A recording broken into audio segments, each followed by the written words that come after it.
औज़ुबिल्लाहिमिनश्शैतानिर्रजीम बिस्मिल्लाहिर्रहमानिर्रहीम अस्सलातु वस्सलामु अलैका या सय्यदी या रसूल अल्लाह वाला आलिका व अस्हाबिका या नूर अल्लाह। आज मैं आप लोगों के साथ डिस्कस करना चाहती हूँ कि अपने बच्चों की जब आप शादी करने लगें, चाहे उनकी शादी हो चुकी हो या उनकी शादी होने वाली हो, तो देखिए हम इतनी सारी चीज़ों की तैयारी करते हैं, जहेज़ की तैयारी करते हैं, ऐसा फंक्शन, ऐसे कपड़े, लेकिन हम अगर उनकी ज़िंदगी की भी तैयारी करने की कोशिश कर दें तो कितना ही अच्छा हो। पर अनफॉर्चुनेटली हम ऐसा नहीं कर सकते, हम उनको नसीब नहीं दे सकते। हम उन्हें दुनिया भर का सामान दे सकते हैं लेकिन हम उनको नसीब नहीं दे सकते। तो अगर तो आपने अपने बच्चों में ये आदत पहले से डाली है, बहुत मुबारक हो आपको, आपके बच्चों की अल्लाह ताला हर मुश्किल आसान करेंगे और उनकी ज़िंदगी में, मैं ये तो नहीं कहती कि मुश्किल नहीं आएगी, मुश्किलें तो आती ही आती हैं, लेकिन ये बात कहना कि मुश्किलें जो हैं वो उनको पर आकर उनको तंग करें, ये बात बहुत ही इम्पॉसिबल हो जाती है। जब आप दरूद पाक की आदत उनके अंदर डाल देते हैं तो उससे क्या होता है कि फिर उनकी लाइफ में सिर्फ़ और सिर्फ, मैं ये तो नहीं कह रही प्रॉब्लम्स नहीं आएंगी, बट आएंगी तो ऐसे गुजर जाएंगी, सब गाड़ी में बैठे और सामने से कोई सीन गुजर गया।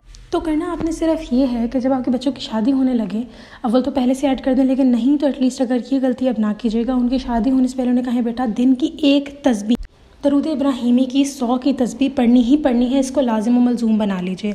मैं इसके साथ एक बहन का वाक़या शेयर करना चाहूँगी जिनकी शादी हुई और वो कहती हैं कि दरूद इब्राहिमी उनकी ज़िंदगी में नहीं था, लेकिन शादी की मुश्किलें आने पर ही, और ये मुश्किलें भी वो कहती हैं एक बरकत ही थी उनकी ज़िंदगी में, जिसकी वजह से वो बहुत ज़्यादा दरूद पाक की तरफ डाइवर्ट हुई। और वो कहती हैं कि दरूद पाक जब से पढ़ना शुरू किया, मेरी शादीशुदा जो अज़वाजी ज़िंदगी की मुश्किलात थी वो सारी हल हो गई। तो इसी तरीके से हमें पता लगता है कि अगर आप शुरू दिन से ही अपने बच्चों को अंदर ये इन्फ्यूज़ कर दें, जैसे मेरी एक दोस्त थी, उसकी शादी हुई तो मैंने उसे दरूद इब्राहिमी की सलाह दी कि प्लीज़ दरूद इब्राहिमी ना छोड़ना, एंड आई होप वो पढ़ भी रही हो, क्योंकि अल्लाह ताला उसके लिए अच्छा करे। बहुत ज़्यादा दोबारा मेरे साथ उसकी बात नहीं हो सकी, लेकिन आप प्लीज़ आपका अपना फ़र्ज़ बनाएं और अपने बच्चों में ये 100 दफ़ा, ज़्यादा नहीं कह रही, सिर्फ 100 दफ़ा दरूद इब्राहिमी की तस्बीह। और अगर आपके बच्चे ये भी नहीं कर पा रहे, ऐसा होता है कि कुछ बच्चे कहते हैं कि उनकी स्पीड नहीं होती है कुछ भी, तो एक दफ़ा उन्हें कहें कि 1000 मरतबा अस्तग़फ़ार अस्तग़फ़िरुल्लाह अस्तग़फ़िरुल्लाह अस्तग़फ़िरुल्लाह अस्तग़फ़िरुल्लाह, बस इससे ज़्यादा मैं नहीं कह रही। और ट्रस्ट मी, इसको 10 मिनट भी नहीं लगते। तो अपनी ज़िंदगी की मुश्किलें आना, उस पर परेशान होना, ये ज़्यादा मुश्किल है, या फिर ये ज़्यादा मुश्किल है कि आप इस्तग़फ़ार की तस्बीह पकड़ लें और दरूद इब्राहिमी की तस्बीह पकड़ लें। अक्सर वक़्त पहले क्या होता था कि मैं पता नहीं क्या, मेरे अंदर शैतान ने चीज़ ऐड कर दी थी कि मैं बहुत ज़्यादा ना अपनी अच्छी बात बताते हुए घबरा जाती थी। ख़ास तौर पे दरूद इब्राहिमी की ज़्यादा तादाद बताते हुए घबरा जाती थी, इस्तग़फ़ार की ज़्यादा तादाद बताते हुए लोगों को घबरा जाती थी कि कहीं लोग ये ना कहें कि ये हमसे पढ़ी ही नहीं जाएगी। पर फिर मैंने सोचा कि मैं क्यों ना बताऊं, क्या पता 10 में से 2 लोग कर लें। तो इसीलिए होता क्या है, हम लोग कहते हैं हाय हम कैसे करेंगे, किस तरीके से करेंगे, तो मुश्किल हो जाएगा अगले के लिए। बस फिर क्या था, मैंने अल्लाह का नाम लिया और मैं अब भी दुआ करती हूँ कि अल्लाह ताला ऐसा ही करे मेरे साथ कि मैं आगे भी यही बताती रहूँ सबको कि प्लीज़ दरूद इब्राहिमी की 100 की तस्बीह और इस्तग़फ़ार को 1000 मरतबा अपनी ज़िंदगी में ऐड कर लीजिए।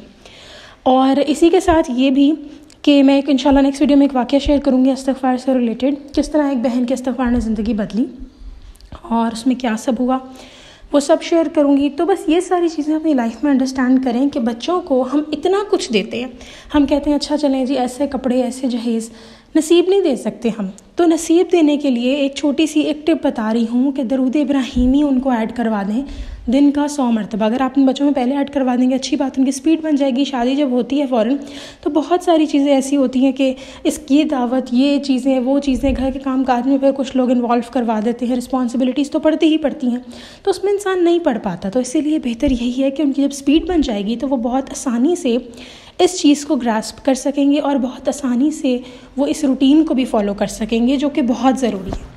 इन सब के अलावा आप लोगों को एक और चीज़ ऐड करवाना चाहूँगी कि जब आपके बच्चे की शादी हो रही हो ना, उनसे 2-3 सवाल पूछ लें या फिर ख़ुद उनकी नेचर देखकर इसका अंदाज़ा लगा लें कि क्या आया हम अपने बच्चे की शादी सही एज पर कर रहे हैं, क्या वो ये रिस्पॉन्सिबिलिटी उठाने के काबिल हैं या नहीं।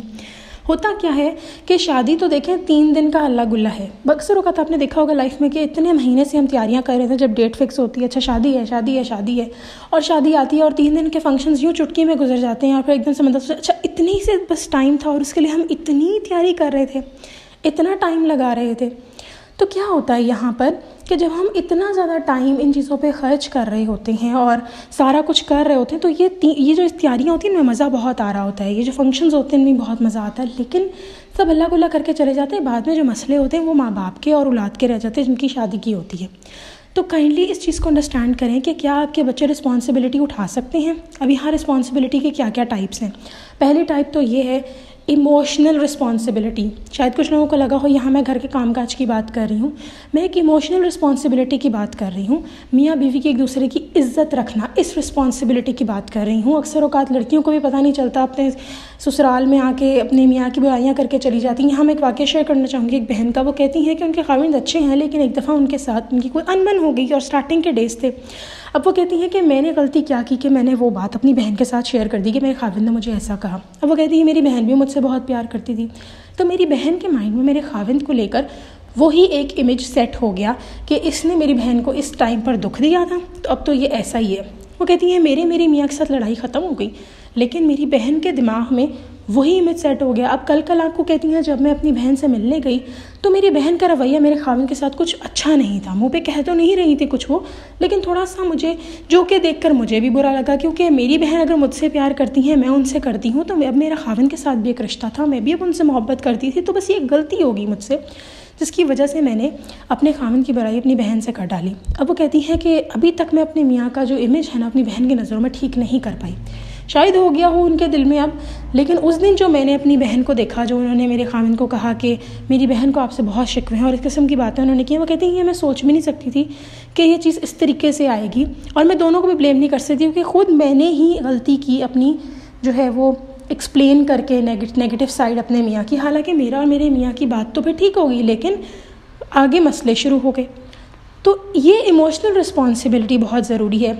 अब यहाँ पे ये भी देखा जाए कि कुछ बच्चे होते हैं वो रिस्पॉन्सिबिलिटी कामकाज की तो बात की बात है, क्या पता लग रहा है आपके बच्चों को ऐसा ससुराल मिले या ऐसा कोई माहौल हो जहाँ पे खाविंद भी हो, वो भी अपने बाप के साथ कोई बिज़नेस कर रहा हो और उसको भी कोई जॉब ढूंढने के धक्के ना खाना पड़े, और जो बीवी है, जो बेटी आपकी जा रही है, यानी कि आपकी बहू जो आ रही है, उसका भी आपने घर में ऐसा इंतज़ाम रखो कि नौकर चाकर हो, तो किसी किस्म के फ़िज़िकल वर्क की ज़रूरत ना पड़े। लेकिन वहाँ पर भी रिस्पॉन्सिबिलिटी आती है, रिश्तों को संभालने की रिस्पॉन्सिबिलिटी, रिश्तों को जोड़े रखने की रिस्पॉन्सिबिलिटी, जो बहुत टाइम बाद लोग अगर तो समझ लेते हैं बहुत अच्छी बात है, नहीं समझ पाते तो कोई बात नहीं। मैं ट्रेन में एक दफ़ा सफ़र कर रही थी, वहाँ पे मुझसे एक लड़की मिली और वो मुझे, उसकी शादी थी, उसके बच्चे थे और कुछ ही देर बाद उसके हस्बैंड इधर उधर हुए, हम दोनों की अच्छी बातचीत शुरू हो गई। तो उसने मुझे कहा कि अक्सर औकात पहले, अब तो खैर मैं अलग रहती हूँ, लेकिन पहले मैं सोचती थी कि मेरे खाविंद ने मेरी जेठानी को क्यों नहीं कुछ कहा जब उन्होंने मुझे कुछ कहा, तो मैं अक्सर औकात इस बात पर अपने खाविंद से मुँह बना लेती थी।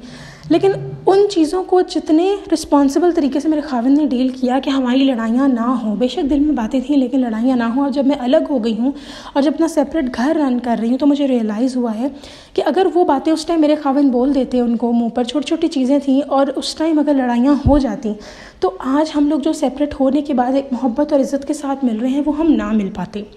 तो कहती मैं खुश हूँ इस बात पे कि मेरे खाविंद ने उस टाइम नहीं बोला किसी को कुछ और मुझे भी नहीं बोलने दिया कि आज हम लोग इज़्ज़त से रह पा रहे हैं। अब यहाँ पे प्लीज़ इस बात को मिसगाइड ना कीजिएगा कि बाउंड्रीज़ इंसान की नहीं होनी चाहिए, इंसान की बाउंड्रीज़ होनी चाहिए और ये बहुत स्टार्टिंग में आ जानी चाहिए। ये चीज़ भी आप लोग, बेटा है उसके अंदर भी, बेटी है उसमें भी, और ख़ुद भी उनकी बाउंड्रीज़ का लिहाज करें।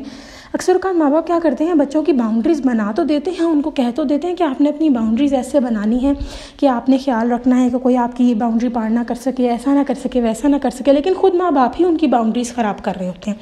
यहाँ मैं ना सिर्फ लड़की की साइड की बात करूँगी, मैं लड़की की साइड की भी बात करूँगी। बहुत से ऐसे मामलात भी देखने को मिले हैं जहाँ पर लड़की के घर वाले भी बीच में कूद के ज़िंदगी ज़िंदगियों को ख़राब कर रहे हैं। यहाँ सिर्फ और सिर्फ लड़के की साइड की ही बात नहीं की जाएगी, यहाँ लड़की की भी की जाएगी। तो इन चीज़ों का थोड़ा ख्याल रखें। अपने बच्चों को एक तो दरूद इब्राहिमी की बात दें, इस्तग़फ़ार की बात दें, दोनों कर सके अच्छी बात है, नहीं तो एक दरूद इब्राहिमी ज़रूर उनकी लाइफ में ऐड करा दें या 100 दफ़ा इस्तग़फ़ार वो ज़रूर पढ़ें। तीसरी चीज़ यहाँ पर ये आती है कि उनको बाउंड्री सेट कराएं और ये देख लें कि क्या वो रिस्पॉन्सिबिलिटी, इमोशनल रिस्पॉन्सिबिलिटी, रिश्तों को चलाने की रिस्पॉन्सिबिलिटी उठा सकते हैं। अगर नहीं तो उन्हें इस चीज़ को सिखाएं। बहुत अच्छी चीज़ है, अगर उनके घर में वो ये सब होता देख रहे हैं तो फिर उनके अंदर ये अपने आप चीज़ आ जाएगी।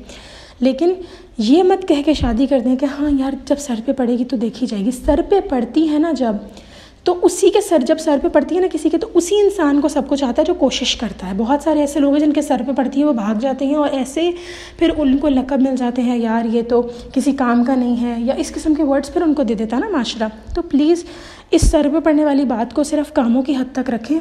जो रिश्ते निभाने की बात है, जो इमोशनल रिस्पॉन्सिबिलिटी है, मियाँ की इज़्ज़त है, बाउंड्री सेट करने की चीज़ें हैं, ये अपने बच्चों को स्टार्टिंग डे से सिखाएं कि ये बाउंड्रीज़ जो है ना ये बहुत ज़रूरी हैं। आप उतना ही करो जितना आप कर सकते हो रवैये भी अगले के साथ खामोशी इख्तियार कर लें। अगर आपसे नहीं बर्दाश्त हो रहा किसी कोई बात, आपको इस्लाम में ये नहीं कहा गया कि जुल्म आप सहते रहें। और यहाँ मैं किसी अब्यूसिव मैरिज को हवा नहीं दे रही। जैसे मैंने अभी वाक़या शेयर किया था एक सिस्टर का, जिन्होंने कहा कि उनके जो हस्बैंड थे वो उनसे कहीं उनकी कलामी हो गई तो उन्होंने जाकर अपनी बहन को बता दिया। यहाँ मैं ये नहीं कह रही कि अगर वो किसी का मियाँ अब्यूसिव है और हाथ पैर तोड़ दिए तो बीवी जो है खाविंद की इज़्ज़त रखे। यहाँ अस्तगफिरुल्लाह, I am not saying that, ठीक है। इस्लाम में इस चीज़ का कोई हिस्सा नहीं है। मारपीट का भी जो इस्लाम में लोग ऐड करते हैं ना, यही बहुत बुरे तरीके से एक्सप्लेनेशन दी हुई है। इसमें भी यही है, अगर कोई बीवी जो है वो गलत काम करे, यानी बाहर रिलेशनशिप्स रखे, और उसके अंदर भी ये है कि पहले आप उसके साथ अपना बेड अलग करें, साथ सोना बंद करें, फिर जाके नेक्स्ट चीज़ आती है हाथ उठाने की। लेकिन उसमें भी अल्लाह ताला हदीस है हमारे पास कि नबी पाक सल्लल्लाहु अलैहि वसल्लम ने कहा अपनी बीवी के चेहरे पर थप्पड़ मत मारो। इधर ज़रब लगाने वाला ये हिसाब नहीं है कि मार मार के बीवी का बुर्दा बना दें कि वो हॉस्पिटल चले जाए, यहाँ ये हिसाब नहीं है। तो प्लीज़ काइंडली अपने बच्चों के अंदर ये सेंस भी दे कि बेटा ऐसी, और थोड़ा सा ना एक ऐसी बाउंड्री आप लोग भी सेट करें कि ऐसे भी नहीं हिसाब के हल्का थोड़ा सा मामला हुआ तो बच्ची को आ जाओ बेटा हमारे पास आ जाओ, ये भी नहीं करना। लेकिन अपना दरवाज़ा खुला रखें। जैसे कि कहते हैं ना, पासवर्ड देंगे तो बस वही आएगा। तो अपने घर का दरवाज़ा तभी खुला रखें जब खुदा ना खास्ता बच्ची के ऊपर जुल्म की इंतहा हो जाए। लेकिन ऐसे मामलात रखने की ज़रूरत नहीं है जहाँ पर बच्ची को थोड़ा सा मसला आया तो आप लोग हैं उसको गाइड करें अच्छे तरीके से, उसके कान भरने की ज़रूरत नहीं है। मैं लड़कों की भी बात करी, लड़कों की माएँ बहुत अजीब हरकतें करती हैं। तो यहाँ दोनों साइड्स की बात हो रही है, यहाँ सिंगल लड़की की और लड़कों दोनों की मैं लेके बात कर रही हूँ। और जो सबसे अच्छी चीज़ आप उन्हें सिखा सकते हैं वो बाउंड्री सेट करना है। इसके ऊपर मैं एक सेपरेट वीडियो बनाऊँगी इंशाल्लाह ताला। चलिए जी, नेक्स्ट वीडियो में फिर हाजिर होंगी, तब तक के लिए अल्लाह हाफ़िज़।